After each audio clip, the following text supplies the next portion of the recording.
Bonjour, bonjour. Bonjour à tous et à toutes, bienvenue dans cette salle auditorium pour ce moment d'échange autour de ce monde qui nous échappe ou qui semble nous échapper, la thématique de cette année. Comment gagner la paix face aux nouvelles menaces? Et comme le Forum pour la paix ne manque pas d'ambition, le voilà qui nous pose cette question crue, cette question lancinante en cette fin de session. Comment peut-on sauver la démocratie? Rien que ça. Question, débat proposé par la Fondation Tocqueville en partenariat avec la Fondation. Alexis Tocqueville, parlons-en, penseur de la démocratie, issu de la Normandie. Il sera d'ailleurs député de Normandie, de la Manche par la suite. Il a été député de Valognes, je crois, on en parlait tout à l'heure, le Versailles normand. Pour Tocqueville, donc avant d'accéder à la députation, on est au 19e siècle et pour le coup c'est avant le coup d'État de Bonaparte. L'arrivée, l'avènement de la démocratie va avoir lieu. Cet avènement est proche et de par ses fonctions, il va devoir partir aux États-Unis, étudier les États-Unis. Le séjour va durer moins d'1 an, mais il va en sortir un texte en 2 tomes de la démocratie en Amérique. Et de ces 2 tomes vont naître un héritage, des idées et un héritage, une pensée, celle qui accompagne alors la construction du modèle de démocratie libérale, celui qui accourt aussi bien en France que dans beaucoup de pays d'Europe et aux États-Unis bien sûr. Et oui, mais cette démocratie, elle est en danger. C'est ce que souligne donc la Fondation Tocqueville, qui tire la sonnette d'alarme. De plus en plus d'États en Europe et dans le monde sont confrontés à une recrudescence des idées populistes, on va le voir, à une polarisation des extrêmes sur la scène politique. Ces dynamiques déstabilisent les fondements démocratiques de nos sociétés, qui sont des menaces pour la protection des droits de l'homme, de la liberté. Face à cet essoufflement, quelles initiatives on peut mettre en avant? Quel peut être le rôle de la société civile pour redonner un nouvel élan à nos démocraties, à notre démocratie? Voilà autant de questions et bien d'autres encore, auxquelles nos panélistes du jour vont tenter de répondre tour à tour. À nos côtés justement pour en parler, alors on a eu 1h30 pour en parler, autant vous dire que il va falloir y penser, mais y penser vite. On va pas régler le problème de la démocratie dans la journée, ce me semble. À nos côtés donc Laure Mandeville, grand reporter au Figaro, normande d'origine, cofondatrice des Conversations Tocqueville, justement, qui se sont penchées sur la question, bien sûr, la démocratie est en danger, mais en prendre conscience et poser le problème finalement. Est-ce que c'est pas déjà tenter de trouver des solutions? Quand la démocratie est en danger, je me tourne vers Raphaël Culliford, délégué général de Parlons Démocratie. Parlons Démocratie intervient dans les classes pour travailler sur la connaissance des institutions, la connaissance de leur fonctionnement aussi. Comment on fait une loi, comment on rend la justice. On reviendra sans doute tout à l'heure sur cette expérience et sur l'éducation pour tenter de lutter contre ce qui menace la démocratie. Pour nous accompagner enfin dans notre réflexion et comme pour illustrer aussi le côté potentiellement éphémère de la démocratie et de la liberté, une femme qui fait front, une journaliste russe d'origine géorgienne, Ekaterina Kotrikadze, directrice de l'information et présentatrice de TV Rain, forcée de quitter la Russie en 2022. Ekaterina Kotrikadze, en tant que média indépendant, vous avez couvert l'invasion russe en Ukraine. Vous avez pris position forcément après le déclenchement de cette invasion, ce qui vous a permis d'avoir une audience assez rapide et assez forte au début de l'invasion, mais ce qui a été aussi l'occasion pour vous d'une fermeture de vos antennes en Russie. Vous vivez désormais à l'étranger, à Amsterdam. Après, vous êtes réfugié dans un premier temps dans un pays voisin, en Lituanie, comme d'ailleurs beaucoup de Russes qui ont souhaité poursuivre leur action. Et vous voilà désormais aux Pays-Bas. Vous nous ferez profiter de ce témoignage, de votre expérience. Et merci d'avoir accepté notre invitation. Vous nous éclairerez sans doute sur la diversité des menaces contre notre démocratie. Vous avez dû fuir la Géorgie, vous avez dû fuir la Russie, pourtant vu de France et pour beaucoup en Europe, la paix, la démocratie, ça semble quelque chose d'acquis. L'invasion en Géorgie et l'invasion en Ukraine ont pourtant rappelé qu'on peut vite perdre ses droits fondamentaux. Alors, On va y revenir, mais bon, on va y aller directement avec vous. Dans votre cas, c'est l'information qui a été attaquée, la liberté d'informer. Dans les sociétés occidentales, ça paraît acquis, mais ce que vous nous dites finalement, c'est que ça peut vite dévisser le modèle de démocratie libérale. Pour nous, c'est ce à quoi la Russie actuellement semble s'attaquer.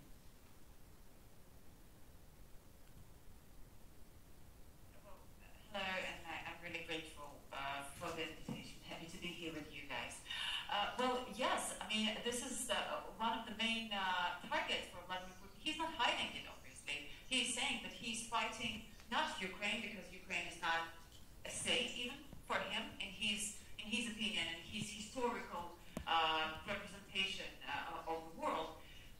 Ukraine is not something that he needs to think about. He needs to think about global problems, and to him, global problem is a liberal model, a democratic model as it is. So he's fighting the West. He's fighting the values, actually, the values that we guys are representing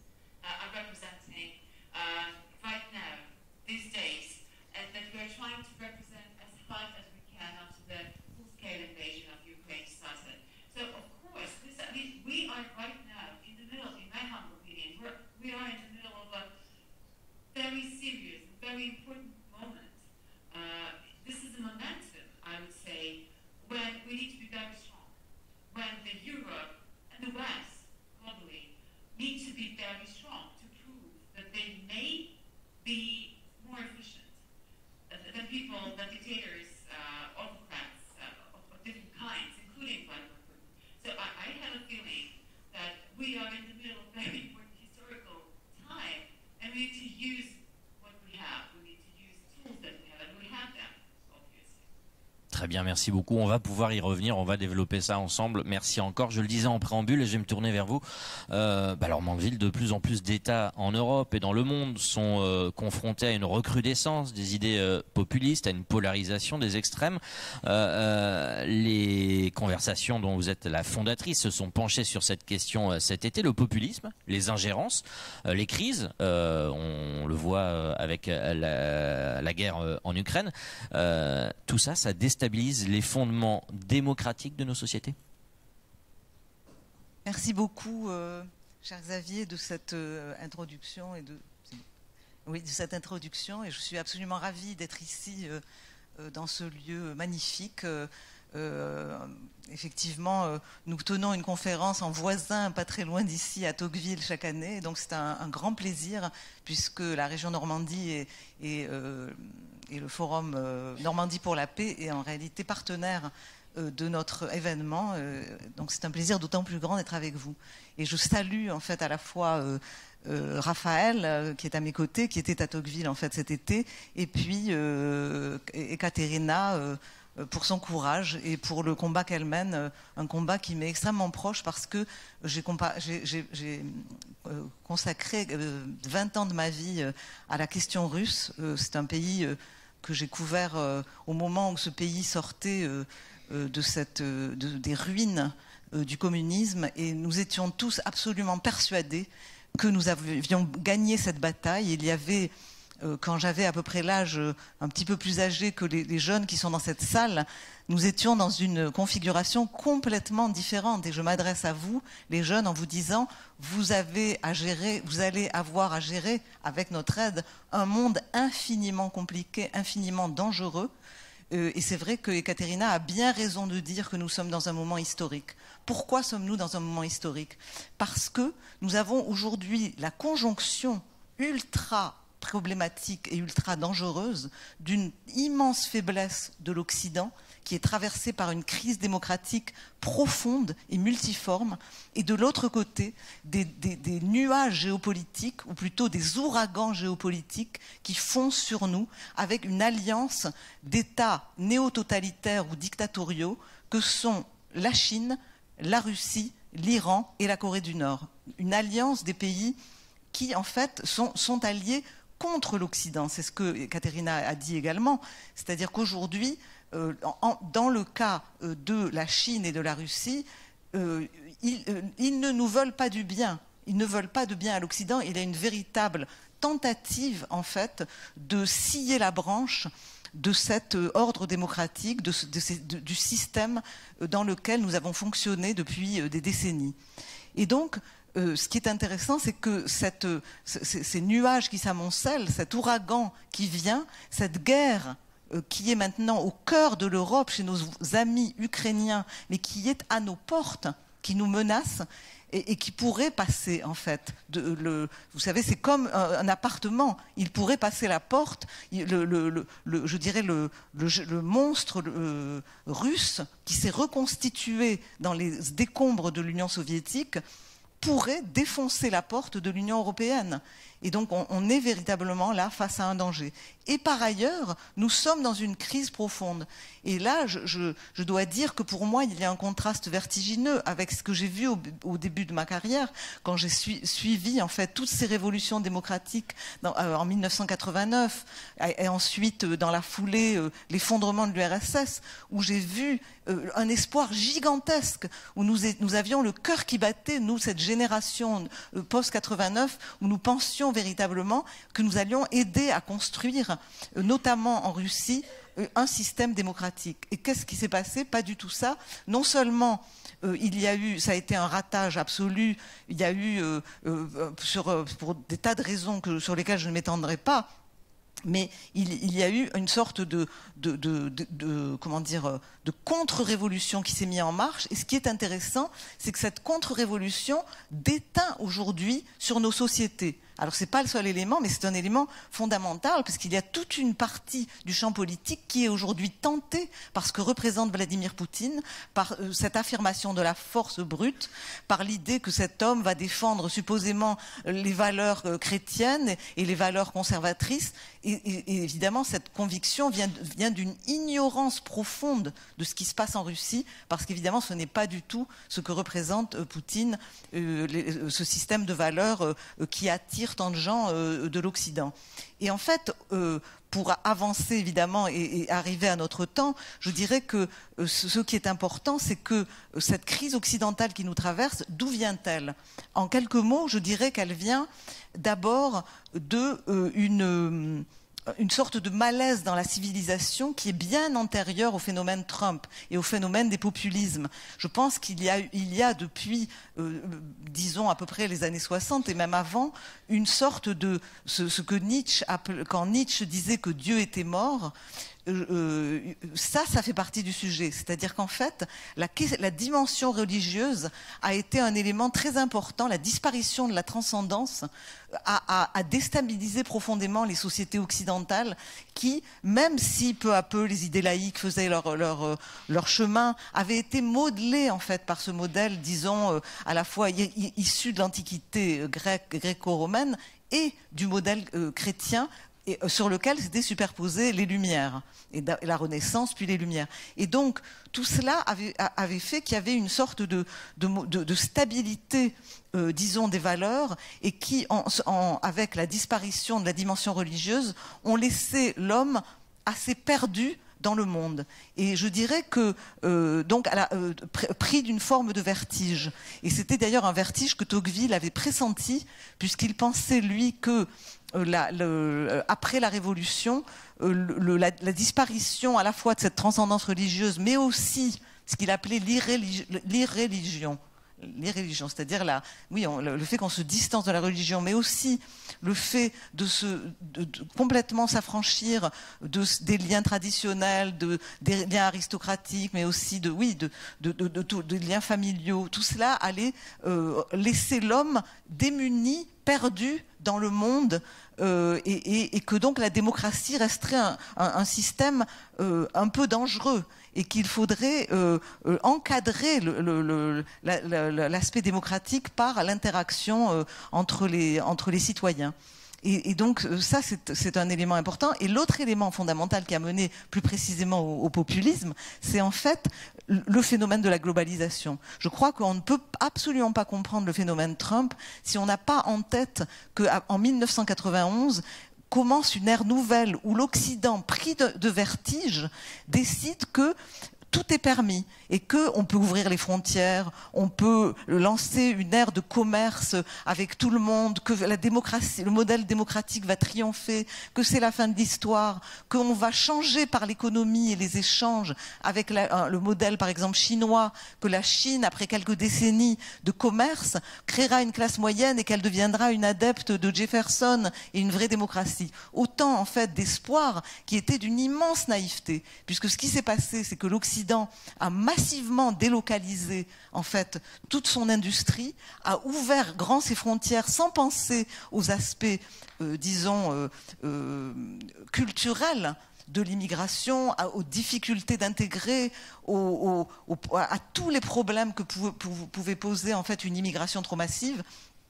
Et donc finalement, on est arrivé à un moment où cette crise de la globalisation est devenue évidente, parce que vous avez d'un côté des élites globalisées qui, elles, avaient quitté leur pays, elles s'étaient dénationalisées, elles ne se préoccupaient plus du corps social, du corps national, et d'autre part vous aviez des identités sous-nationales, subnationales, qui ont émergé avec une obsession de l'identité, puisque l'État national n'avait plus d'importance, mais ce qui était important c'était soit le global, soit le tribal, ou l'identitaire, ou le religieux, ou le racial, ou le genre, etc., etc. Et donc je pense que peu à peu tout ça a effrité la société, et on s'est retrouvé dans une situation où il y a eu une sorte de révolte, et notamment côté populiste, côté notamment à droite. Vous avez eu cette espèce de montée, et je ne sais même pas si on peut dire d'ailleurs que c'est la droite. Trump, c'est un phénomène assez complexe en réalité, où il y a des éléments de droite et de gauche, mais cet homme a surgi comme une sorte de réaction inattendue dans cette sorte de connivence des élites qui, elles, disaient la globalisation c'est win-win, tout va bien, mais qui avait complètement oublié la majorité du pays, ce pays profond que Christophe Guy, lui, appelle la France périphérique, l'Amérique périphérique, mais qui n'avait rien de périphérique puisqu'elle constituait 60% à peu près, ou 70% du corps social. Et donc, on a eu cette fracture que raconte extrêmement bien Tocqueville en 1848, quand lui aussi voit venir une révolution dans le pays, et il sonne la sonnette d'alarme, il dit aux élites « Mais où allez-vous? Vous êtes là, au-dessus, vous marchez, vous êtes sur votre petit chemin, mais dessous, parallèlement, il y a une masse immense qui ne vous suit plus, qui va se révolter, personne ne l'écoute, et il y a la révolution de 48 qui arrive quelques mois plus tard. » Et donc en fait, moi, ça m'a beaucoup frappé. Et ce qui m'a beaucoup frappé, c'est la réponse que j'ai trouvée complètement insuffisante, une sorte de déni des élites qui, quand Trump a émergé, n'ont vu que Trump. Au lieu de voir la lune, ils ont vu le doigt. Vous savez, quand le doigt qui montre la lune, on ne voit que le doigt. Ils ont vu Trump, qui effectivement ressemble à une sorte de doigt d'honneur envoyé à la face du système politique. Mais derrière Trump, l'arbre Trump, il y a la forêt en fait de ses partisans et la forêt des problèmes qui étaient portés par cette révolte et auxquels il faut apporter une réponse. Et le fait de ne pas avoir apporté une réponse a entraîné une radicalisation de cette révolte qui effectivement a donné par exemple le 6 janvier. Et je pense qu'il y a eu pendant la période Trump une sorte de couple hystérique. Le 6 janvier étant... Le 6 janvier étant l'attaque du Capitole, assez improbable, effectivement, quand on pense à une démocratie libérale comme les États-Unis. Et je finirai, j'ai été déjà très longue. Parce que c'est bientôt la fin du débat. Là, non, je voudrais juste dire que, là, le gros problème, c'est que quand Biden est arrivé, Biden a voulu apaiser ce qu'il a appelé ce brasier. Il a dit la politique, dans son premier discours, ne doit pas être un brasier. Mais le problème, c'est qu'en fait, la révolte Trump n'est pas le seul élément déstabilisateur de la scène politique américaine. Il y a un autre brasier. Moi, je parle de la révolte trumpienne, mais de la révolution woke. Je sais que le terme ne plaira peut-être pas à tout le monde dans la salle, mais en tout cas, c'est un terme qui montre aussi qui est en cours sur le flanc gauche du spectre politique américain, une sorte de révolution qui, elle aussi, est partie dans des excès extrêmement importants et qui, aujourd'hui, aggrave totalement la fracture au sein de la société, et qu'on est aujourd'hui dans une société totalement fracturée avec deux pans qui ne se parlent plus, qui ne conversent plus. Et justement, la conversation de Tocqueville, c'est l'idée d'essayer de rétablir une conversation citoyenne et démocratique pour s'entendre à nouveau, même si on n'est pas d'accord. Et au fond, la base de la démocratie, c'est l'art de la conversation contradictoire. Et c'est ce qu'on a essayé de créer à Tocqueville. Je vais m'arrêter là parce que sinon on n'en finira pas. Et puis d'autant que le débat n'est finalement pas fini, c'était une boutade. On va pouvoir développer ces thématiques dans pas longtemps. Je vais quand même revenir vers Katerina Kotrikadze. On l'a évoqué tout à l'heure d'ailleurs, ces fractures, ces failles des pays les ont totalement analysés. J'en discutais avec un écrivain ukrainien, Kourkov, qui m'expliquait que, en fait, par exemple, un Vladimir Poutine adore le vide parce qu'il a compris que le vide, ça se remplit et que ça permet tout simplement de gagner en influence. D'ailleurs, il y a un livre qui va sortir très bientôt. Ça sort le 2 octobre, écrit par une collègue, Elena Voloshin, qui est notre ancienne correspondante à Moscou, qui, comme vous, a dû quitter Moscou pour des raisons évidentes, et qui va publier donc un livre qui s'intitule Propagande, l'arme de guerre de Vladimir Poutine. Cette montée du populisme, elle est encouragée. Elle est encouragée sur les réseaux sociaux, mais pas seulement. La Russie y participe abondamment. Vous avez analysé tout ça. Quelle est la méthode de Vladimir Poutine? C'est via cette méthode, on peut ensuite l'élargir à d'autres pays. Quelle est la méthode de Vladimir Poutine pour déstabiliser cet Occident via les fake news, les manipulations des médias et quelquefois même d'autres formes d'ingérence ou en tout cas même de déclarations qui surprennent? La dernière en date, c'était le soutien à Kamala Harris, par exemple, dans le cadre de l'élection américaine, pour créer presque plus de consternation et de questionnement que de réponses. Yeah.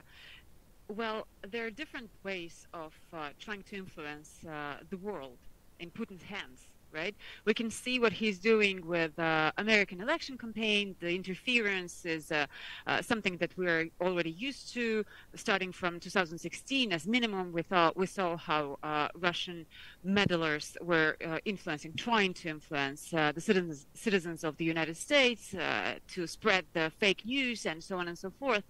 But I mean, this is something that is happening right now. We've seen the news coming from Washington, from the prosecutor general, and so on. I mean, this is not something that can be a surprise or something. I mean, when we think about how the Russian propaganda works outside the country, we can see that the influence is not as high as it could be, actually. It's much more efficient inside the country. It's important to understand that the Russian society doesn't want to be involved in this war, doesn't want to be involved in the political conflicts, in the conflict between East and West, and all the things that are going on right now. They don't want to know. And what propaganda tells the people is that politics are dirty. It's a dirty business. Don't be involved with this. Don't think about it. We are going to decide for you. We're going to make all the steps that are needed without you, and you can sleep well in your cozy little beds. This is what is happening every single day in Russia. They even tell people, don't watch news right now. We will tell you in the evening. Don't follow the news in progress. We will tell you when we understand what to tell you, when we have messages coming from Kremlin.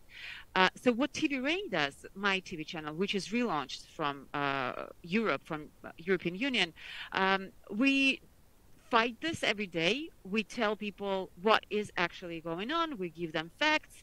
We have millions of viewers in Russian Federation. 65% of TV Rain's audience is in Russia. And these are millions of people, like 14 million, for example, unique viewers per month. This is something that gives me hope that people are not as dull as Vladimir Putin thinks of them. But there is another thing that maybe you are more interested in, which is connected to the different message coming from Moscow to the Western world. And it's not propaganda, fake news, etc., which we should fight, of course, that we should obviously and absolutely clear. We need to fight this. We need to educate people. We need to produce.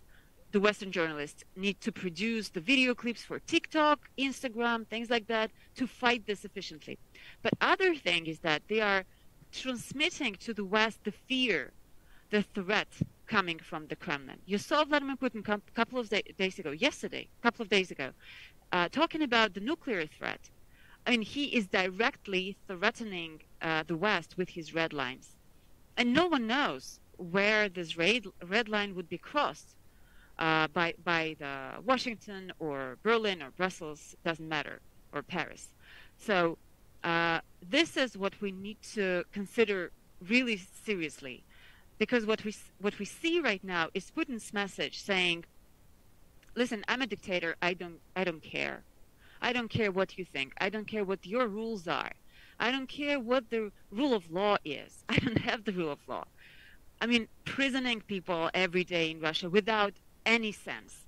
I'm killing innocent people in Ukraine every single day. I'm doing what I want. I'm a dictator, right?" And this is what he is sending the West, that he can push this red button any day, anytime he would decide so. So what I think the Western world needs to do and the democracies need to do is sit down and think about the relative answer to that. Because what right now is happening is demonstration of weakness. And this is what I think the leaders of the free world and the politicians, journalists, activists from representing society need to decide on. And I would like to hear your opinions as well, because I have this feeling coming from my experience. I came from Russia. After my television channel was shut down, I have the status of foreign agent in Russian Federation with a nice prospect of becoming how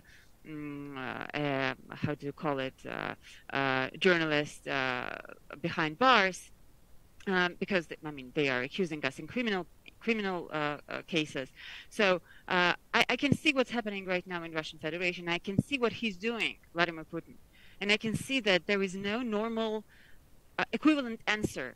He looks stronger, but he's not, and we need to do something about that.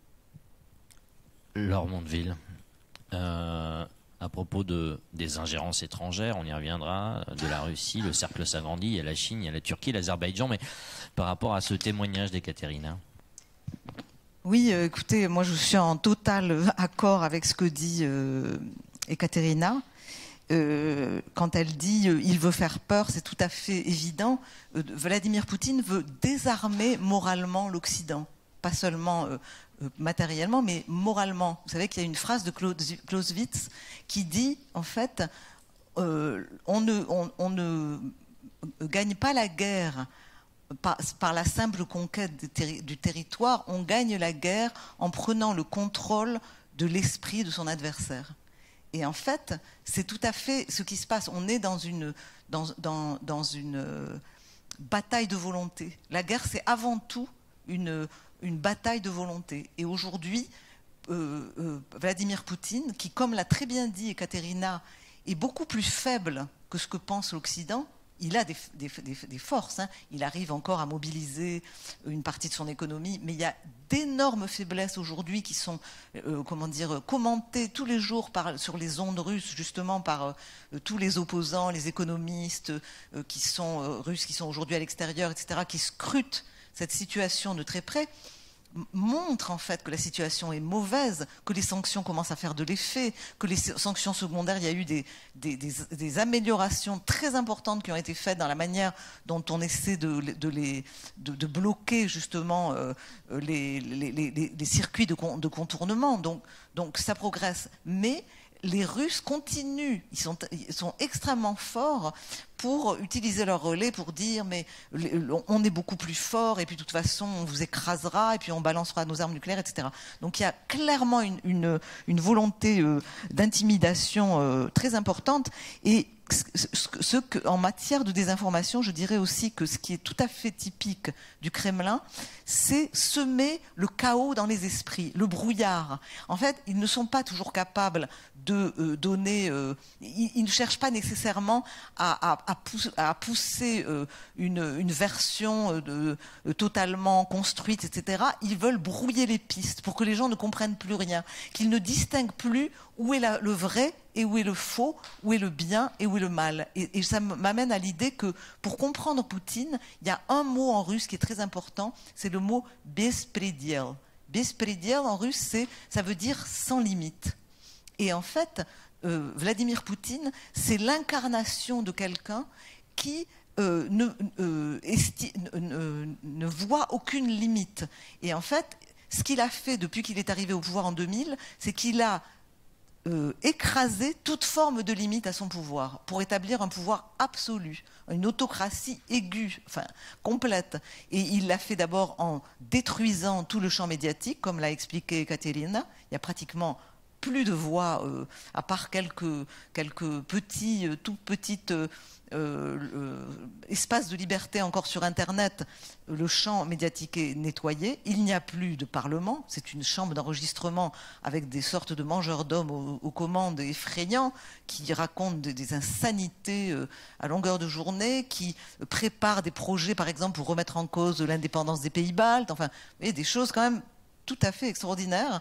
Et vous avez plus de pouvoir économique en tant que tel, on n'a plus qu'un clan mafieux au pouvoir, et il a aussi évidemment passé les frontières du pays, il n'y a plus de frontières au sens physique du terme, c'est-à-dire que ce pouvoir poutinien a débordé sur l'Ukraine, débordé sur la Géorgie dont il a arraché des morceaux, et puis aussi il n'y a plus aucune limite dans sa manière d'utiliser la force, la torture, on l'a dit, l'intimidation. Mais je reviens sur cette idée du bien et du mal, parce qu'elle du bien et du mal, elle me paraît très importante parce qu'il essaie absolument de convaincre son idéologie, et qu'en fait l'Occident n'existe pas, la démocratie n'existe pas, l'idée qu'il y aurait une supériorité du modèle démocratique, que tout ça c'est du vent, que derrière en fait le système démocratique il n'y a que des intérêts d'État, de monstres froids qui se font face, et que le monstre froid occidental, États-Unis, France, ne vaut pas mieux que. Et donc, c'est ça qu'il essaie d'instiller insidieusement dans nos sociétés. Et vous savez pourquoi ça marche bien ? Ça marche bien parce que, justement, l'idéologie prégnante qu'il y a chez nous, c'est justement qu'il n'y a pas de vérité, aussi bien à gauche d'ailleurs, et ça existe aussi à droite, c'est-à-dire cette idée que toute pierre doit être retournée, que de toute façon toutes les relations de pouvoir, que la vérité est relative, c'est porté par des théories aujourd'hui très en vue sur la gauche du spectre politique, cette espèce de déconstructivisme absolu qui est à mon avis très dangereux, et qu'on retrouve aujourd'hui montant, et c'est une nouvelle tendance qui me fait également très peur, à droite du spectre politique, notamment dans certains milieux aux États-Unis, où vous voyez, au nom de la rébellion contre les pouvoirs établis scientifiques, les historiens en vue, etc., émerger des théories totalement folles sur la Seconde Guerre mondiale, comme par exemple cette espèce de scandale qu'on a vu avec Tucker Carlson, vous savez, ce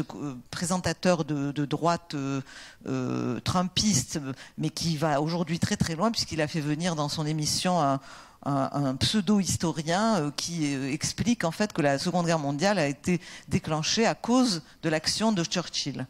Voilà.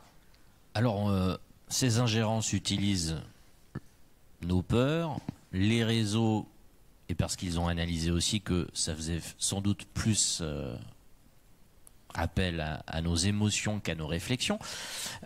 Comme on est censé réfléchir à comment la sauver, cette démocratie, je vais me tourner vers Raphaël Culliford. Je rappelle que vous êtes directeur général de Parlons Démocratie. Et attention, vous avez une grosse responsabilité du coup. Vous entendez, Katerina, vous entendez Laure Mandeville, comment on lutte finalement contre cela, contre le populisme, ces menaces d'ingérence qui nous divisent, qui font craquer le vivre ensemble. On aide, on éduque, ça suffit ? Alors d'abord, au risque de vous décevoir, je ne pense pas répondre à cette question en 50 minutes. Ça tombe bien parce qu'on en a 3 ou 4 là. Très bien. Et je n'aurais pas la prétention de sauver la démocratie, mais je voudrais revenir sur des points qui ont été dits en amont, sur le problème moral qui est posé par la démocratie et qui est posé par ces ingérences. La démocratie, rappelons-le, c'est le pouvoir au peuple. La démocratie, c'est une idée qui consiste à dire quand le peuple a le pouvoir, quand les citoyens ont le pouvoir, ils arrivent à construire un intérêt général qui sera meilleur pour tous que si certains uniquement avaient le pouvoir. C'est une idée très simple qui peut être remise en cause de plusieurs façons, qui peut être fragilisée de plusieurs façons. La première façon, c'est lorsqu'il y a des contre-modèles. Quand on voit que des pays non démocratiques atteignent une forme de prospérité, on peut se questionner, tiens, est-ce que la démocratie est le meilleur modèle? Est-ce qu'il va m'amener une prospérité comme c'est le cas par exemple en Chine? Une autre façon de fragiliser la démocratie, si comme moi vous pensez que c'est un modèle qui mérite d'être encouragé et qui mérite de perdurer, c'est sur ce pouvoir de qualifier ce qu'on appelle ce pouvoir. Qu'est-ce que le pouvoir qu'on donne aux citoyens? Qu'est-ce que les citoyens peuvent faire? Qu'est-ce qu'ils ne peuvent pas faire? Quels sont leurs outils pour appréhender ce qu'ils peuvent faire et ce qu'ils ne peuvent pas faire? Nous, ce qu'on pense chez Parlons Démocratie, c'est que, ce qu'on sait d'ailleurs, ce qui est étudié par les sciences sociales, c'est que l'un des critères fondamentaux d'une démocratie qui marche, c'est d'avoir des citoyens éclairés. L'une des meilleures manières d'éclairer ces citoyens, c'est par l'éducation. L'éducation publique et obligatoire a d'ailleurs été pensée dès le départ pour former des citoyens. Force est de constater aujourd'hui qu'elle ne tient qu'imparfaitement cette promesse. Si on veut être en capacité de résister à des ingérences sur la désinformation, sur les clivages identitaires, sur, je parlais quelque part d'archipélisation peut-être, la connaissance est l'un des moyens de le faire. Quand on a plus de connaissances, notamment sur la façon dont fonctionne la démocratie, on le sait et c'est étudié, on adhère plus à la démocratie, on vote plus, on a moins le sentiment que tout le monde est pourri, même s'il y a effectivement parfois vraiment de la corruption, on a moins facilement recours à la violence. Et quand on voit où elles passent ces ingérences, ce sont des recours à la violence politique, ce sont de l'abstention, on va encourager la contestation, on va encourager la lassitude, etc., etc., etc. En France, on est paradoxalement l'un des pays d'Europe qui passe le plus de temps dans son programme scolaire à enseigner ce qu'on appelle l'enseignement moral et civique dans les établissements scolaires. Le problème, quand on regarde ça d'un petit peu plus près, et je crois qu'il y a plein d'étudiants lycéens ici, vous avez certainement ces cours, c'est que nos enseignants sont débordés par cette matière. Très souvent, ils ne sont pas formés aux questions constitutionnelles. Et donc, c'est un programme qui passe à la trappe. Quand c'est fait, ce n'est pas toujours le moment le plus passionnant pour des jeunes. Ça, c'est le constat, si vous voulez, que je viens ajouter. Je viens alourdir le constat de ceux qui parlaient avant. Là, on essayait d'avancer vers les solutions, absolument. Mais ils peuvent rester et planter leur tente, mais a priori...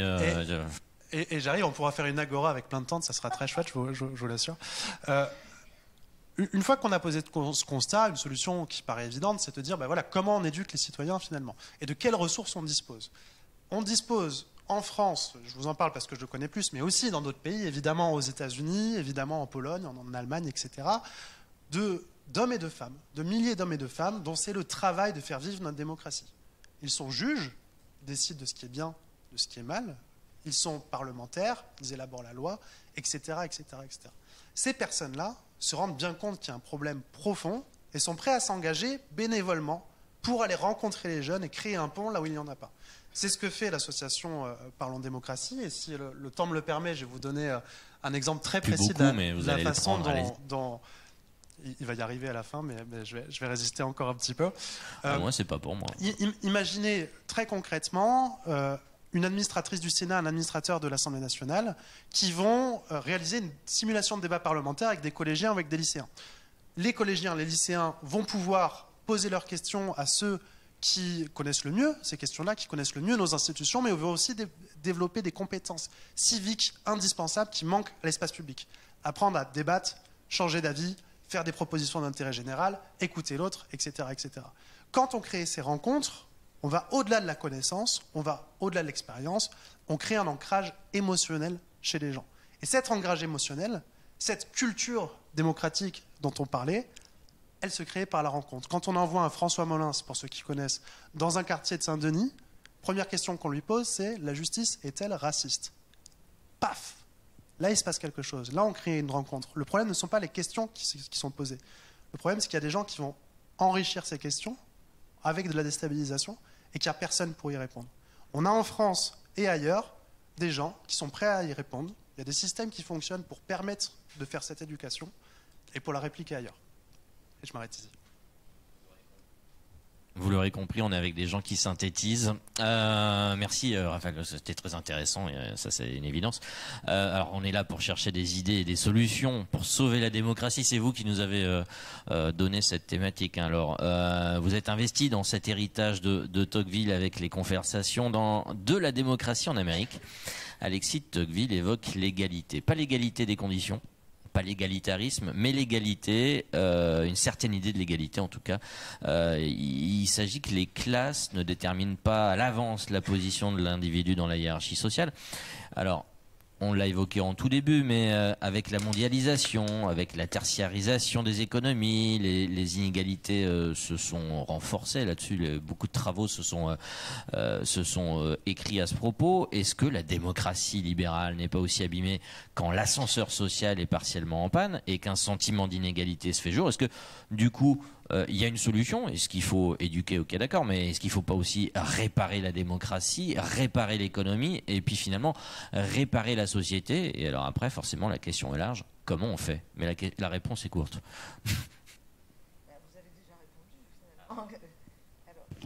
Vous avez déjà partiellement répondu, Xavier. Je pense que Tocqueville était, pour lui, il était important quand il parlait en fait de la nécessité de faire circuler en fait la démocratie, et notamment effectivement la richesse, les informations et le statut aussi, le rôle dans la société. Je crois qu'il était extrêmement préoccupé par l'idée qu'une sorte de classe se constituerait au-dessus, comme presque une classe administrative et politique qui finalement ne bougerait plus, qui aurait aussi la richesse, un peu en réalité ce qui se passe, et qui finalement déposséderait par le biais d'un État de plus en plus, répondant de plus en plus aux demandes d'égalité de la société, demande de droit, parce qu'il disait que c'était un des travers potentiels de la démocratie, c'était cette volonté puissante, irréversible en fait, de la demande d'égalité, et que pour répondre à cette demande, il y aurait un État qui pouvait se constituer, qui serait une espèce de despote doux despote, qui serait dangereux parce que peu à peu il prendrait en charge le destin du citoyen et le déposséderait finalement de ses droits. Et donc pour lui, en fait, il était absolument indispensable de créer, d'abord d'empêcher que cette classe se constitue, qu'elle soit stable, sans entrée, comme vous dites, donc sans ascenseur social, et que l'une des meilleures manières de faire vivre la démocratie, c'était évidemment les associations comme contrepoids et l'ancrage du citoyen dans la démocratie réelle et dans la vie de la cité au niveau local. Et donc ça, il insiste énormément là-dessus. Et je pense que ce qui est important, ce qui me paraît important aujourd'hui, c'est évident qu'il y a des tentatives pour justement réanimer, enfin c'est un vieux serpent de mer d'ailleurs, réanimer la démocratie locale, surtout dans un pays aussi centralisé que la France. Mais il me semble que j'ai perdu le fil de ma pensée. C'était que je sais pas, c'est sorti de ma tête. Il faut qu'ils s'investissent au niveau local et cet investissement-là crée un lien qui le permet de se transcender finalement. C'est ça, exactement. C'est ça ? Oui, c'est ça. Alors, On va en parler dans un instant, Raphaël, parce que je sais que vous avez participé à des projets, en tout cas citoyens, on va dire. Je vais me tourner vers Ekaterina Kotrikadze. Je vais être assez un peu provocateur, mais c'est volontaire. On préparait notre intervention et vous nous disiez, vous étiez assez insistante d'ailleurs. Il faut que les démocraties se réforment, ça c'est sûr. Il faut surtout qu'elles changent de logiciel en interne et en externe, qu'on arrête un peu en résumé, allez, la République des bisounours, enfin en tout cas des bisous, et que face à un danger, il faut apprendre à muscler son jeu. Comment on fait, comment on contre en interne et en externe finalement ce qui fragilise une démocratie. Vous avez été aux premières loges, vous luttez depuis l'extérieur. Comment on fait pour lutter aux deux niveaux contre ce qui met en danger la démocratie? Parce qu'on est censé trouver des solutions aussi.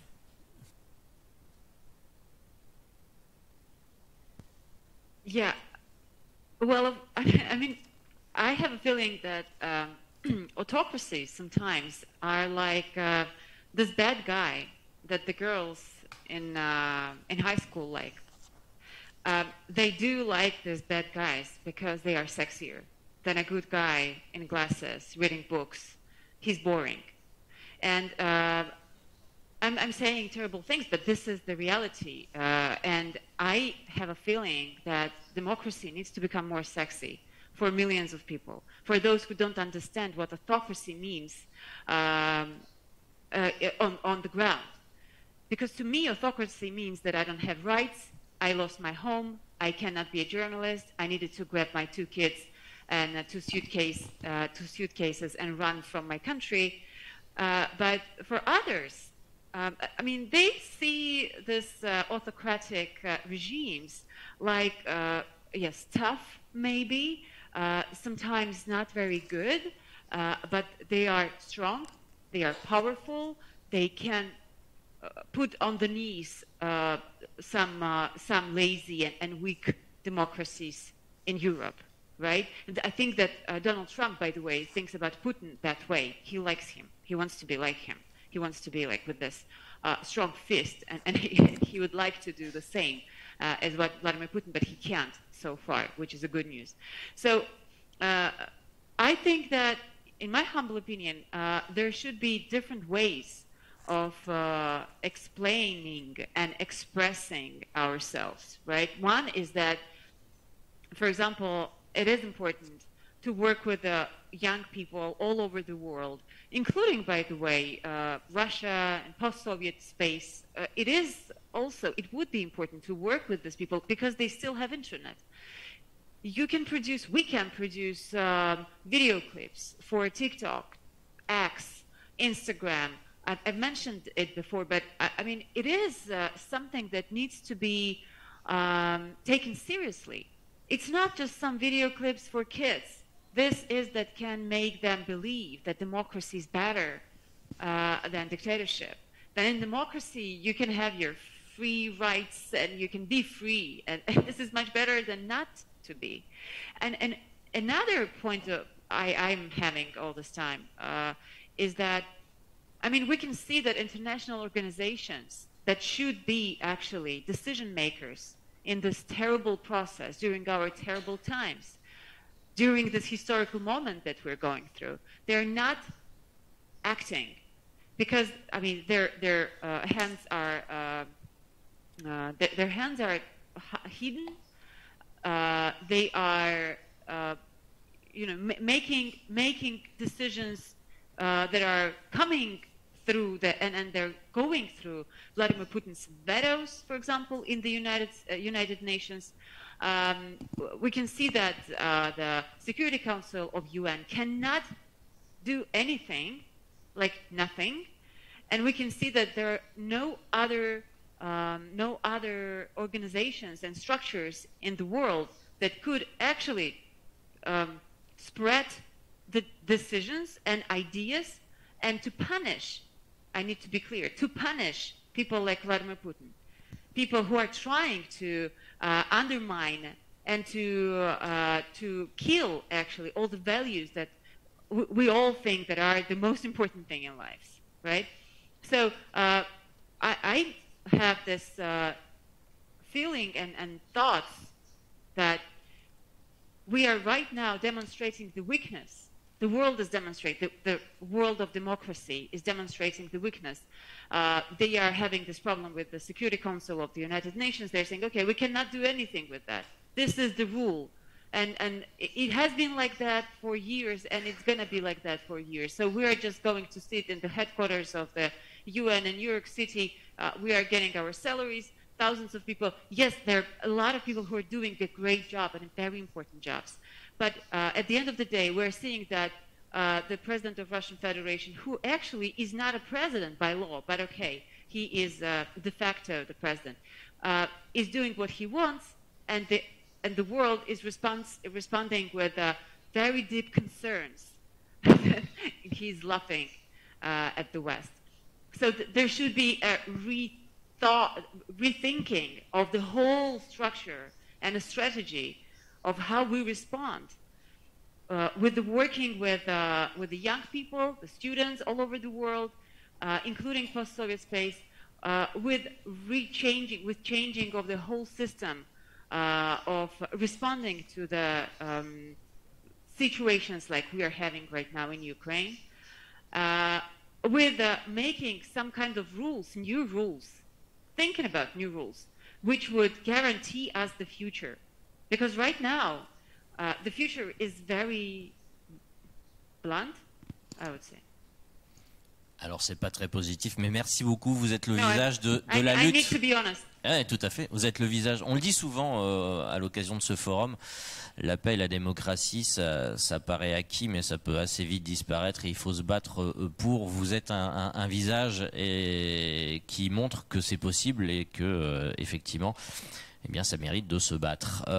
On a eu les pistes sur comment en tout cas se battre à l'international, au niveau des institutions. On a vu beaucoup de choses. Au niveau, j'ai envie de dire, au niveau local, au niveau interne.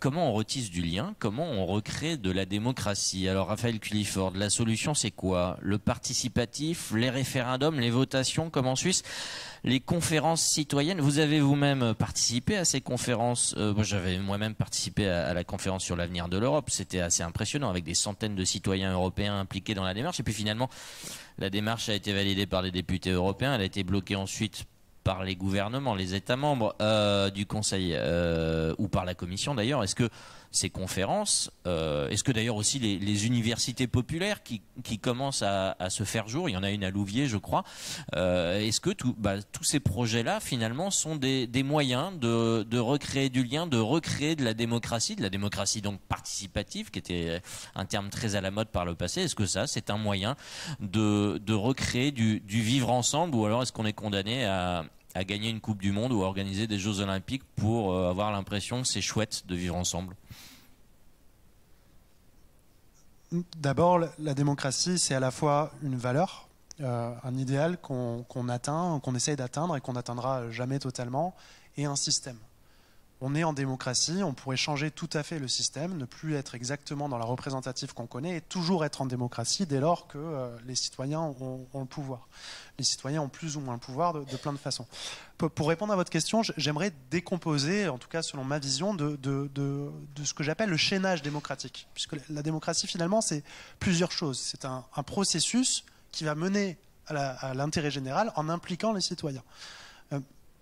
Ça commence par l'éducation, donc quelles connaissances ont les citoyens, et tous ces étapes vont vous permettre peut-être d'envisager des solutions sur chacun de ces sujets. Il y a évidemment l'information, comment on apprend ce qui se passe dans le monde, et là Ekaterina nous en donne un très bon exemple, comment est-ce qu'on se renseigne, comment on comprend le monde qui nous entoure. Il y a la délibération, comment on échange entre nous pour savoir qu'est-ce qui est la meilleure solution, comment on confronte les points de vue. Il y a la décision, qui prend la décision et comment, il y a l'application de cette décision, et puis derrière, il y a le contrôle de cette décision.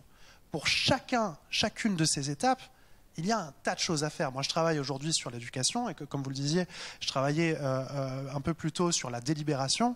Il y a ce qu'on appelle les conventions citoyennes. Dans un monde actuel dans lequel les citoyens sont plus informés que jamais, dans lequel les citoyens ont une volonté d'horizontalité plus importante que jamais, Est-ce que le système fixe de la représentative est le plus adapté? Est-ce qu'il est légitime? Moi, je pense que oui, il y a une légitimité au vote. Est-ce que c'est la seule légitimité possible? Pierre Rosanvallon parle de deux légitimités dans ses écrits qui sont assez intéressantes. Il parle de la légitimité du mandat. Quand on est élu par des millions de gens, on a une légitimité. Il parle de la légitimité sociologique également. Est-ce qu'on n'est pas mieux placé quand on est boucher pour représenter les bouchers? Est-ce qu'on n'est pas mieux placé quand on est dans un territoire rural pour représenter les territoires ruraux? En évoquant ces points, je donne plusieurs pistes qui pourraient complémenter nos manières de faire de la démocratie. Aujourd'hui, on a une représentative simple avec des organes qui sont strictement consultatifs et qui vont faire venir des citoyens. Le tirage au sort, par exemple. La convention citoyenne pour le climat, la convention citoyenne pour la fin de vie. On prend 150 personnes qui ressemblent à la France, qui sont bouchers, qui sont ruraux, qui sont dans les outre-mer, et qui vont prendre des décisions dans lesquelles on va inclure leur légitimité sociologique. Comment on articule ça à la légitimité du mandat? Est-ce que c'est incompatible? Est-ce qu'on peut avoir de la démocratie participative avec, par exemple, des conventions citoyennes et des élus qui sont respectés? Et comment articuler les deux ensemble? Je pense personnellement que ce sont des questions qui sont d'ordre constitutionnel. Et le problème qu'on a en France et ailleurs, c'est que la machine démocratique, elle est souvent perçue comme quelque chose de secondaire. Ben oui, d'accord la démocratie, mais on a faim, d'accord la démocratie, mais il y a de l'insécurité, d'accord. Mais en fait, si on veut traiter ces problèmes d'une façon qui fonctionne, ben il faut s'interroger sur cette machine et sur la manière d'arriver à l'intérêt général. Ben voilà. Alors j'ai une bonne et une mauvaise nouvelle. Le temps qui nous est imparti, il touche presque à sa fin. Merci à vous trois d'avoir participé à cette première partie de débat. Mais on n'a pas fini parce qu'il y a des gens dans la salle qui nous ont écoutés, qui y participent également. C'est aussi ça la démocratie. C'est le moment attendu, j'espère, des questions du public. L'idée étant je rappelle, de faire émerger des échanges et de ne pas s'opposer forcément brutalement les uns aux autres. C'est le principe de la démocratie aussi. Merci à chacun de rester concis, puisqu'il nous reste moins d'une demi-heure désormais. Et merci à vous déjà, en tout cas, d'être venus si nombreux dans cette salle pour participer à l'une des dernières sessions. Y a-t-il des questions? En tout cas, il y a des micros. Levons. Alors là, il y en a là. C'est pas pour dénoncer, mais il y a une main ici et une main au premier rang. Et alors depuis maintenant, il y aura une question aussi au fond de la salle. Ma question est pour madame journaliste au Figaro. Excusez-moi, j'ai oublié votre nom. Je suis désolé. Laure Mondeville. Merci. Est-ce que vous pourriez vous lever, pardon, pour qu'elle puisse vous voir d'ailleurs? Merci beaucoup. Donc, vous avez parlé tout à l'heure de plusieurs choses.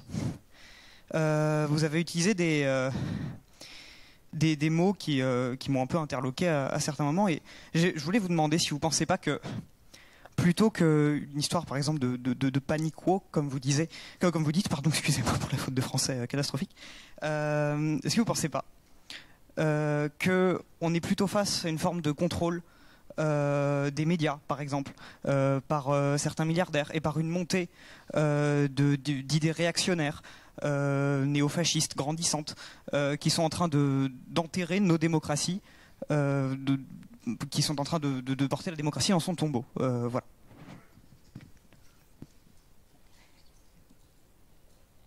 Oui, est-ce que vous pourriez être plus précis sur par exemple, me donner une idée selon vous, d'idées réactionnaires qui est en train de nous amener au tombeau? Parce que je peux répondre de manière générale. Ce que j'ai essayé de dire, c'est qu'il y a une crise profonde à laquelle il faut répondre. Et que, en fait, ce n'est pas par la disqualification d'une partie en fait, de la population. Si vous ne répondez pas aux demandes en fait, de la population qui se retrouve sur la question, par exemple, du populisme, parlons clairement, par exemple, de Trump ou du phénomène RN, par exemple, en France. C'est un problème qui est lié à une situation que les gens jugent devenir extrêmement compliquée. Par exemple, le phénomène de l'immigration, aujourd'hui, suscite dans la population française une volonté, en fait, de contrôle de cette immigration. est-ce qu'on peut parler à ce sujet de fascisme ou de néofascisme Je n'en suis pas sûre. Je pense, je suis même sûre du contraire, que c'est pas le sujet, et qu'en fait, si vous voulez, la disqualification des demandes de la population en les renvoyant à une sorte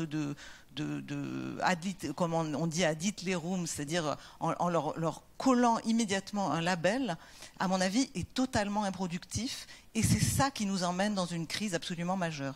Je pense qu'en fait, le fait que dans toutes les démocraties occidentales, vous avez aujourd'hui ces mêmes mouvements qui ont émergé, que moi j'ai étudié, je suis allée dans beaucoup de pays pour rencontrer les gens qui votent notamment pour Geert Wilders en Autriche, les Trumpistes. J'ai fait une traversée de la France en 2017 sur ces mêmes thèmes, etc.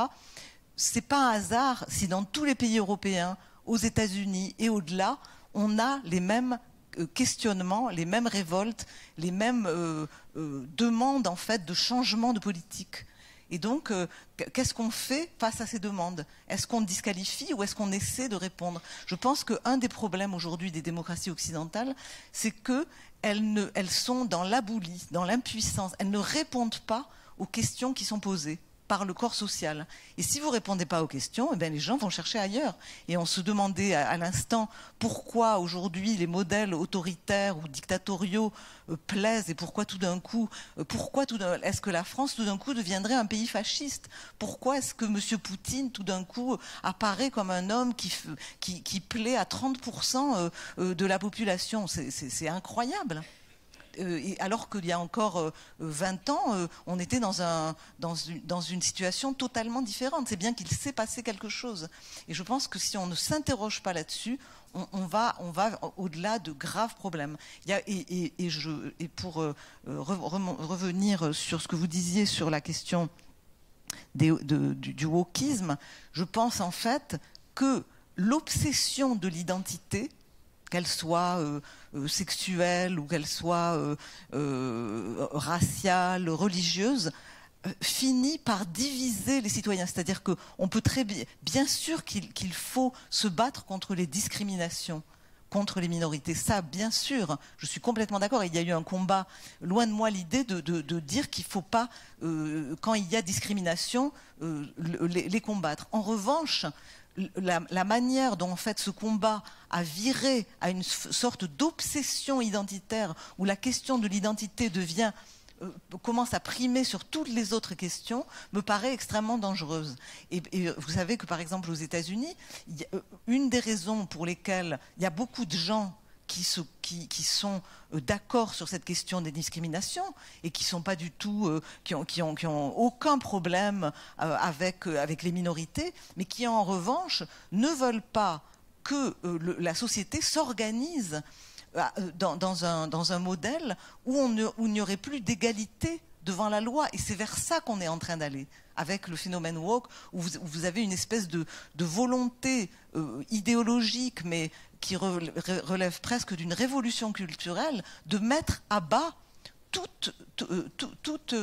si vous voulez, tout symbole de la culture occidentale, parce que la culture occidentale est considérée comme une culture des hommes blancs, chrétiens et hétéros. Et donc le problème, c'est que vous ne pouvez pas mettre à bas, envoyer par terre Platon, Lincoln, Shakespeare, Winston Churchill, simplement parce que ce sont des hommes blancs.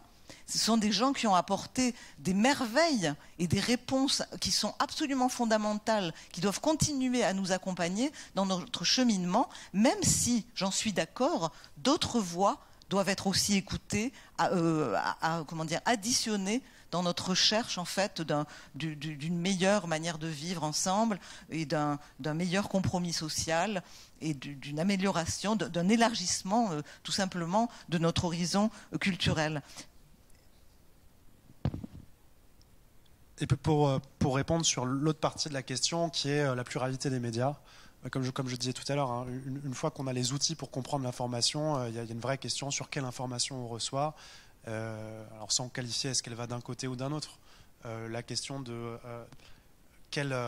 qui détient les moyens de communication est une question qu'il est bonne de poser. Et il y a des pays, dont on peut considérer que la France fait partie, dans lesquels il y a une concentration de médias au sein d'entreprises, parfois de personnes, parfois de familles, ça dépend des pays, qui est un point. Donc la pluralité est quelque chose qu'on doit défendre. Laure souligne que s'il y a des idées, elles ne doivent pas être descendues en tant que telles. Le problème, c'est pas qu'il y a des idées d'un côté ou d'un autre. Le problème, c'est qu'il y a une uniformité des idées, et ça découle d'une uniformité de ceux qui vont distribuer les idées. Oui, mais alors je peux juste rajouter sur ce sujet, je suis désolée, mais c'est un sujet très important. La pluralité de l'information, c'est que pour le coup, je crois que vous avez évidemment en tête, j'imagine, la concentration de médias au sein du groupe Bolloré. Je pense que c'est ça que vous visiez. Mais je veux pas vous donner un chiffre, me tromper, mais j'avais lu que les médias détenus par Bolloré, alors ça a peut-être augmenté depuis, ça représentait, je crois, quelque chose comme 6% en fait du paysage médiatique français.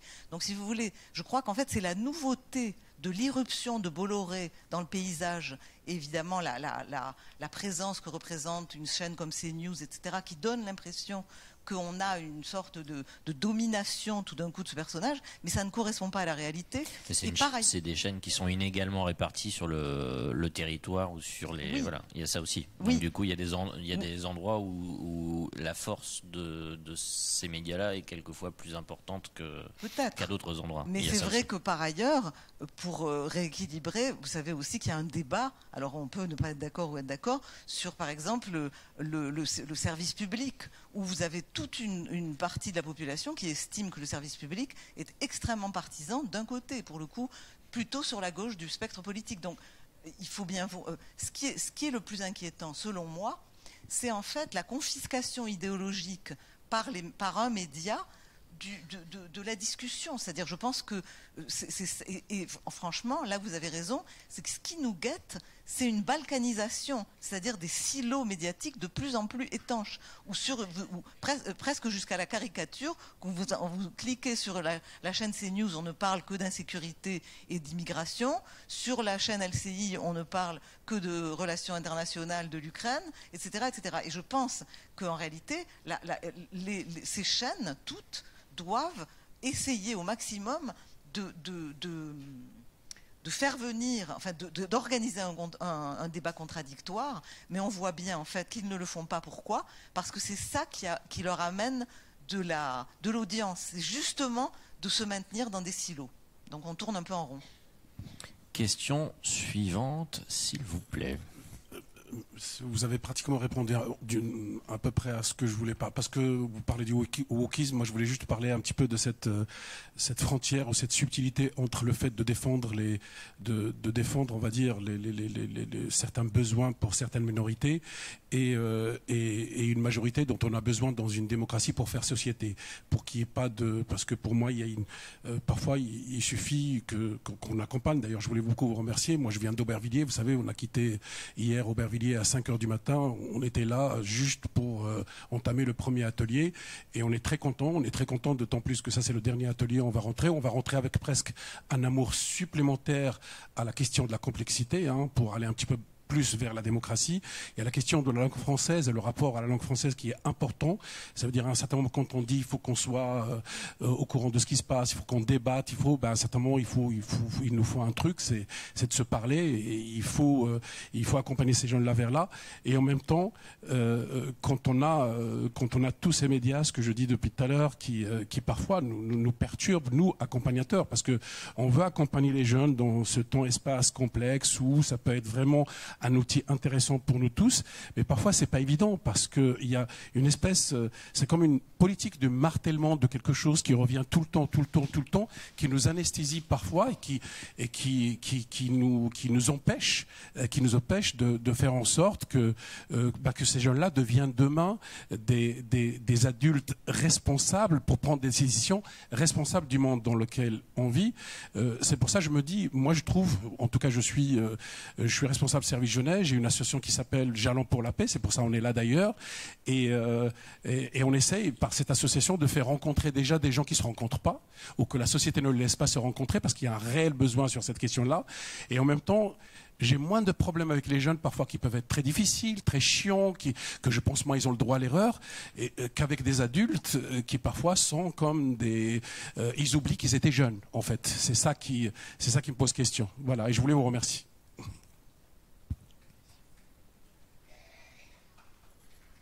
Et merci à vous d'être là. Oui. Ouais, merci de m'avoir donné la parole. À entendre vos propos introductifs, surtout ceux de Mme Laure Mandeville, j'ai envie de reformuler la question. Comment sauver la démocratie française, ou tout au plus, comment sauver la démocratie européenne face aux desiderata de Poutine. Et en tant qu'Africain, j'ai envie de dire, et nous dans tout ça. Et vous parlez de l'immigration. Ce qui alimente l'immigration, c'est une mauvaise conduite des démocraties dans ces pays-là. Tenez, maintenant, il y a une sorte d'arrivée au pouvoir qui pose problème. Parce que tout simplement, les gens sont battus, ils sont arrivés au pouvoir, ils pensent que les postes de responsabilité ne peuvent pas être partagés qu'entre ceux qui se sont battus pour arriver au pouvoir. Ça, c'est un problème pour la démocratie. Autre chose, ceux qui arrivent au pouvoir émanant d'une sorte de groupuscule qui a pensé qu'il fallait réagir contre telle personne qui réagit mal par rapport à sa gestion du pouvoir, ils arrivent au pouvoir aidés par le différents types de mécontentement, et ils se disent qu'ils peuvent appliquer des choses qui n'ont rien à voir avec la nation. Il se pose un problème de nation en Afrique, par exemple. Parce que tout simplement, il y a un groupe qui peut arriver au pouvoir et qui regarde les autres groupes ethno-linguistiques de haut et veut imposer des réformes qui n'ont rien à voir avec ce qui est dans le contenu de la Constitution. Ça aussi, c'est des problèmes à surveiller. De sorte que des pans entiers de la société africaine sont écartés du pouvoir du jour au lendemain, et leur seule solution d'échapper à ces choses-là, c'est de sortir comme la dame Kotri Kadz l'a fait, d'aller dans un pays où elle sent le plus en paix. Et quand c'est un Africain, ça pose problème, c'est de l'immigration qui fait peur à tous les plans. Mais quand c'est des Blancs, les Ukrainiens, ils sont bien accueillis.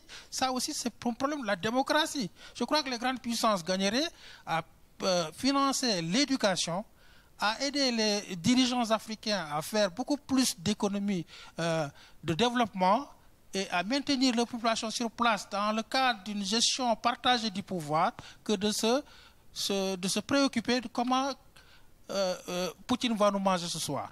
Merci beaucoup. Je veux dire un mot?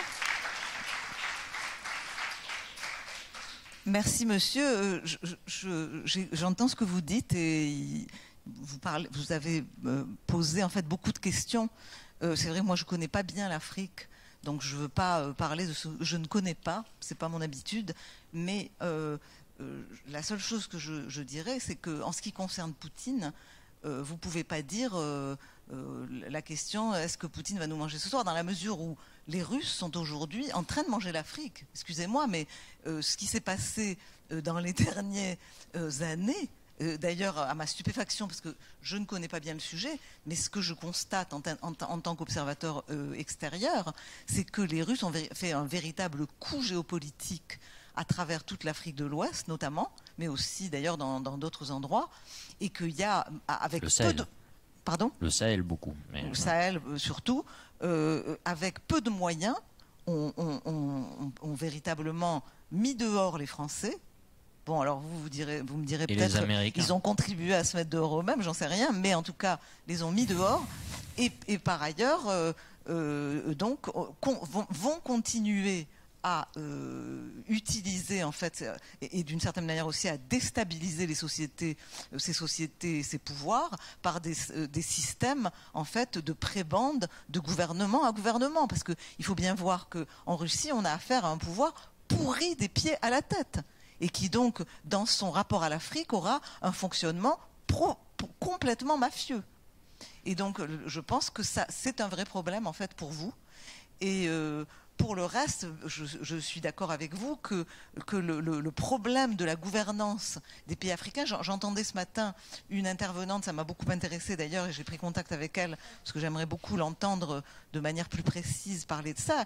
Elle expliquait en fait elle parlait de l'échec patent africain dû au fait que n'a pas pu arriver au pouvoir une troisième force en fait, qui se situerait, alors elle disait entre, donc elle parlait peut-être plutôt du Maghreb, j'en sais rien, mais les gouvernements post-colonialistes et les islamistes, qui avaient une génération en fait de jeunes élites africaines montantes qui n'avaient pas pu imposer et trouver leur place en Afrique au pouvoir.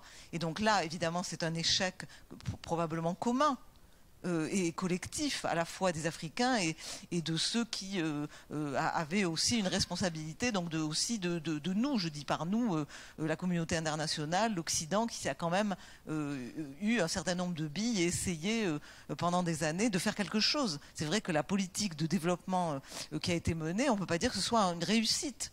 Et donc, il y a évidemment tout à repenser, tout à penser. Et je serais curieuse de savoir quel est votre avis sur la question, par exemple, démographique, qui me paraissait être un élément absolument fondamental de cette question de l'Afrique, du développement et de manière générale, de toute la problématique Nord-Sud, et qui, j'avais été stupéfaite quand j'étais en poste à Washington, où j'ai passé 8 ans, d'apprendre que la Banque mondiale n'avait plus de démographe. La Banque mondiale chargée de la question du développement dans le monde n'avait pas inclus la question démographique dans son modèle.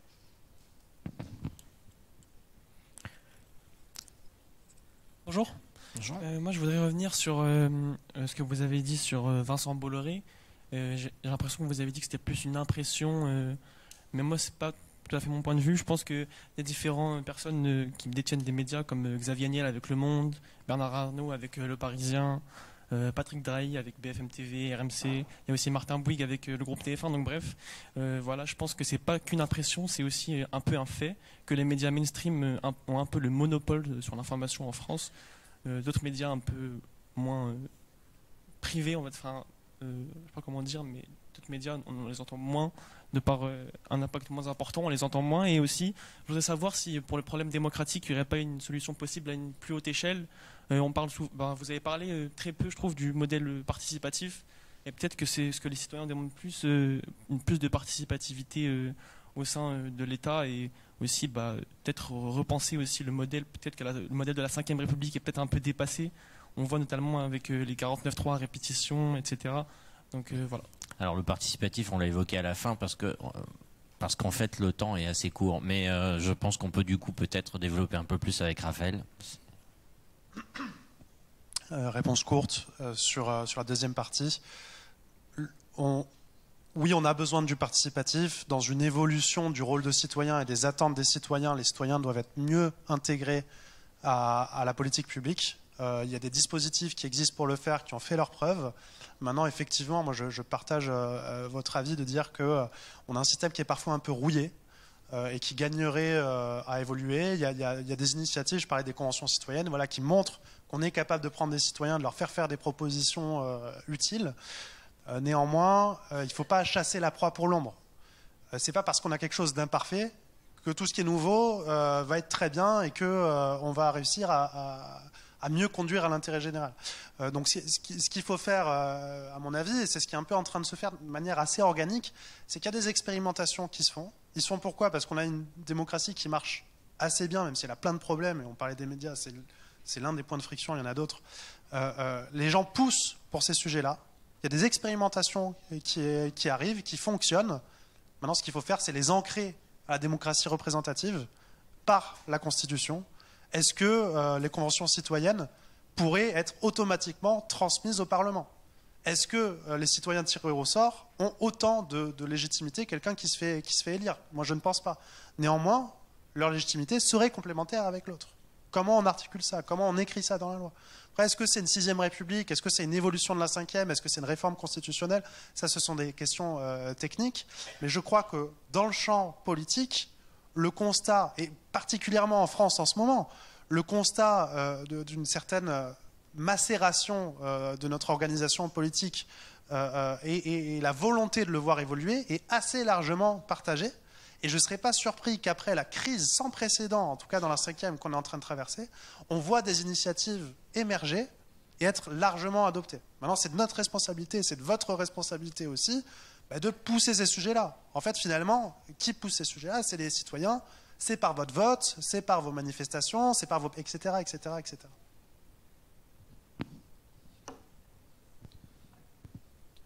Oui. Ma question, je vais reprendre la question du jeune homme qui parlait avant moi.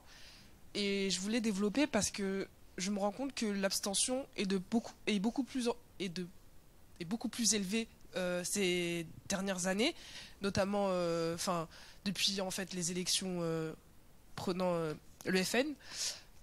Et je ne comprenais pas, sachant que j'ai étudié là-dessus, je ne comprends pas comment on arrive à un stade où l'abstention est presque bientôt égale au nombre de votes. Je me demandais s'il serait pas mieux de changer ce système de vote en fait, où on passerait du coup à une autre forme de vote. Mais au-delà de ça, il y a aussi le fait qu'il y ait une rupture en fait entre les personnes qui détiennent la politique, en tout cas les élus, et le peuple, parce qu'on a l'impression que les députés ne nous écoutent plus, les sénateurs n'écoutent plus, le président on n'en parle pas. Donc ce que je veux dire, c'est qu'il y a une rupture totale entre les citoyens et la politique, et beaucoup de jeunes en fait ne se sentent plus concernés, que ce soit les jeunes ou même les vieux, parce que pas les vieux peut-être, mais les personnes plus âgées, pardon. C'était pas insultant, je suis désolée. Mais ce que je veux dire, c'est juste qu'il y a une rupture entre les décisionnaires et les personnes qui les élisent. Donc est-ce que vous avez peut-être quelque chose à dire là-dessus? C'est ce qu'on évoquait dans les possibles moyens de retisser du lien, puisqu'effectivement il y a ce sentiment, je pense, assez incroyable, qui est au moment où la démocratie est peut-être le plus en danger, finalement le questionnement de la démocratie se fait jour chez ceux qui aimeraient s'engager dans le débat démocratique, particulièrement chez les jeunes votants, alors que effectivement finalement c'est via cet engagement et ce vote jeune, effectivement, peut-être que les choses peuvent évoluer et changer. Est-ce que, Laure Mandeville, il y a une réponse à ça? Alors, il y a des pays où le vote est obligatoire, mais quand on parle de démocratie, parler de vote obligatoire, je ne suis pas sûr que ça soit la solution. Comment on peut faire en sorte que on retisse du lien entre citoyens et politique, et puis faire en sorte qu'il y ait des réelles participations? Est-ce que du coup il faut faire des votations, des référendums sur certaines thématiques, c'est ce que j'évoquais tout à l'heure, ou est-ce qu'il faut imaginer un autre modèle de démocratie? Et finalement, est-ce que ce modèle actuel, il est encore adapté? Oui, il y a plusieurs choses en fait dans votre question. D'abord, vous dites les députés nous écoutent plus. Déjà, je pense que nous ne connaissons pas nos députés. C'est-à-dire qu'en fait, dans l'ancien monde, pardonnez-moi, le monde des vieux, il y avait un lien, parce qu'en fait, les députés restaient assez longtemps. Ils avaient un lien avec leur région, ils étaient implantés. Regardez par exemple Barnier, c'était quelqu'un qui était extrêmement implanté sur le plan local. Et ça a été le cas de beaucoup de députés. Et c'est vrai, quand il y a eu le phénomène Macron, il y a eu une sorte de grand ménage qui a été fait. Et c'est vrai qu'on a vu arriver des tas de personnalités nouvelles, sorties de la société civile, qui n'étaient pas d'ailleurs nécessairement du tout un mal. Mais du coup, il y a eu une sorte d'anonymat. C'est-à-dire le corps des députés est tombé dans une forme d'anonymat, de gens qu'on ne connaissait pas, qui n'avaient pas je dirais en tout cas, qui n'étaient pas particulièrement connus ou dans leur région nécessairement, etc. Donc ça, c'est une première chose.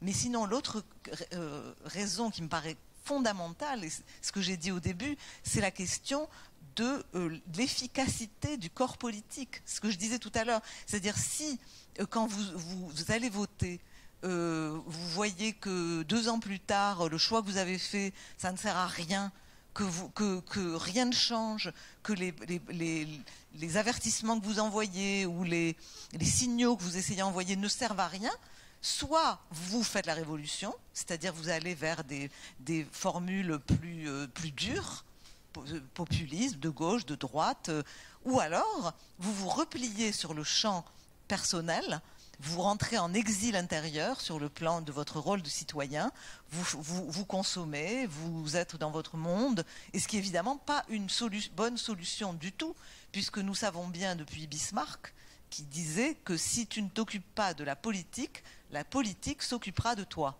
Et donc, il y a évidemment un vrai problème que vous posez et auquel il faut répondre, mais moi je pense que c'est par l'efficacité des décisions qui sont prises que reviendra en fait le goût de la politique, la participation en politique, bien sûr aussi par ce qui a été évoqué par ailleurs sur l'engagement citoyen, ça j'y crois énormément. Mais en ce qui concerne la politique, le système politique de représentation, moi je pense que ça reviendra par l'efficacité, par les victoires. Il faut avoir des victoires dans le champ politique, et c'est la même chose à l'étranger. Je pense, tout à l'heure, Katerina disait il faut rendre la démocratie plus sexy. Moi, je ne suis pas sûre que le mot sexy soit le plus adapté. Je dirais qu'il faut que la démocratie redonne des victoires. Et notamment en ce qui concerne le grand problème auquel on est confronté face à la Russie, il faut avoir une victoire face à la Russie. Ça sera la meilleure manière de redonner des couleurs à la démocratie, c'est que le camp démocratique ait une victoire à mettre sur la table face aux dangers russes et au contraire, nous, aux côtés de l'Ukraine. Je crois que quand Ekaterina parlait de sexy, c'était de réveiller le modèle, mais on va peut-être se tourner vers elle. Qu'est-ce que ces questions, et c'est parce qu'il va falloir conclure, qu'est-ce que ces questions, ces questions entourant une démocratie française peut-être endormie, vue de l'extérieur, suscitent chez vous ces questionnements des Français sur la démocratie, sur leur démocratie? Yeah, first of all, when I say sexy, I mean attractive.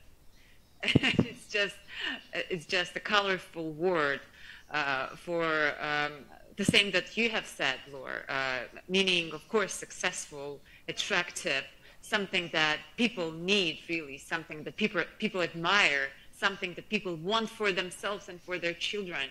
This is exactly what I meant. So, of course, when I listen to you and I hear the discussions and debates, and of course at TV Rain we cover European politics and we have a correspondent in Paris, so I pretty much know what's going on in France. But still, I can't help feeling that this is amazing that you have this level of problems, because in the world that I come from, the problems are very different. There is no communication between members of parliament and people. I mean, people don't even imagine what are the names of these members of the parliament, and they don't even imagine that there is a way to go to the member of the parliament and ask him or her for something, and then this would be successful. Because it doesn't work like that. You need to be as far from the politician as possible, because politician is always a problem.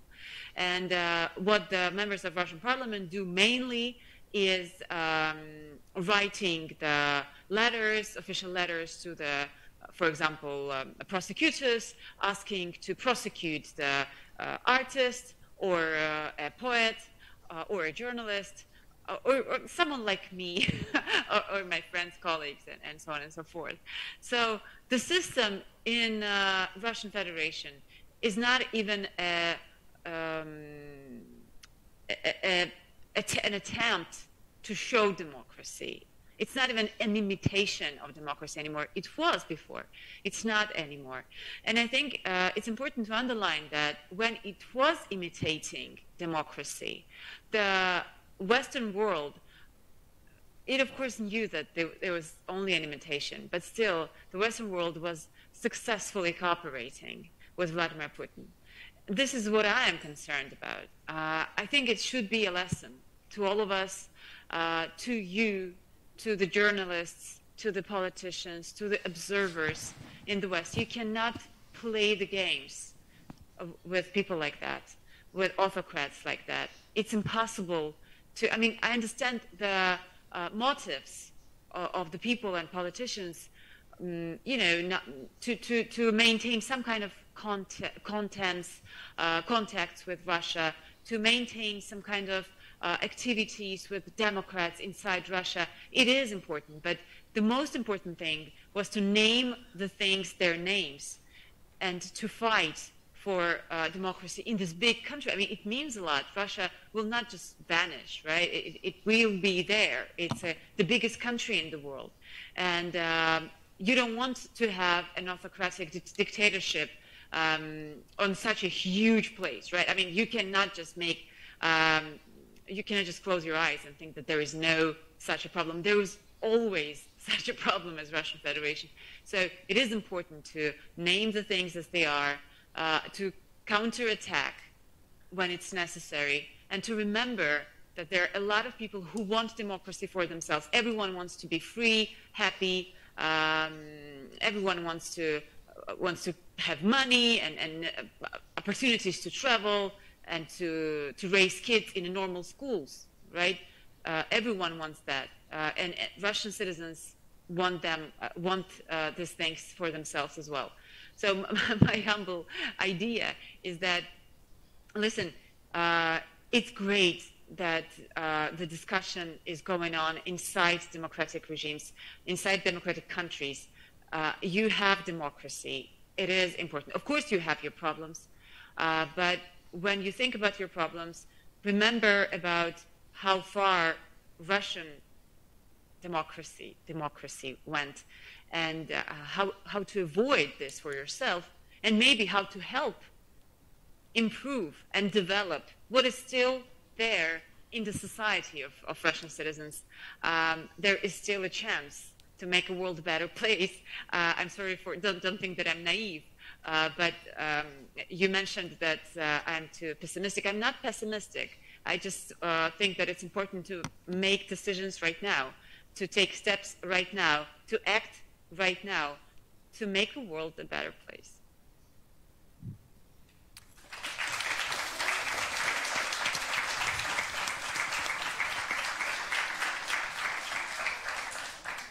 Ça ressemble à une conclusion, Raphaël. Mais Raphaël va ajouter quelque chose. Je vais ajouter une très petite conclusion, voilà. Surtout aux jeunes et aux adultes qui nous écoutent.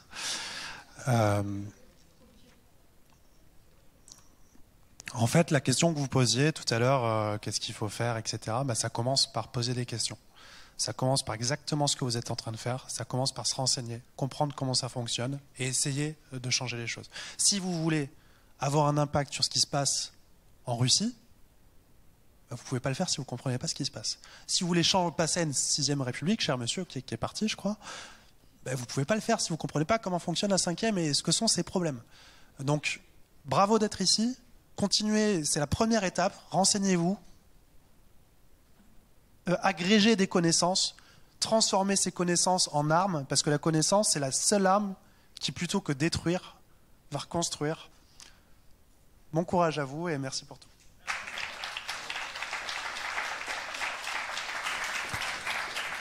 Merci à tous d'être venus ici et merci au forum de nous avoir accueillis. Le forum est toujours l'occasion de discussion vraiment toujours très très très intéressante. Merci à nos 3 débatteurs, merci à Ekaterina très sincèrement d'avoir accepté d'intervenir. Merci encore, merci Raphaël et merci Laure et merci à vous tous d'être là chaque année parce que c'est vous qui faites partie et qui permettez le succès de ce forum en participant, en posant des questions.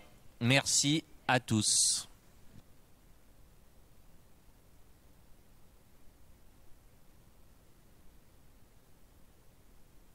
Bonne fin de journée à tous, au revoir.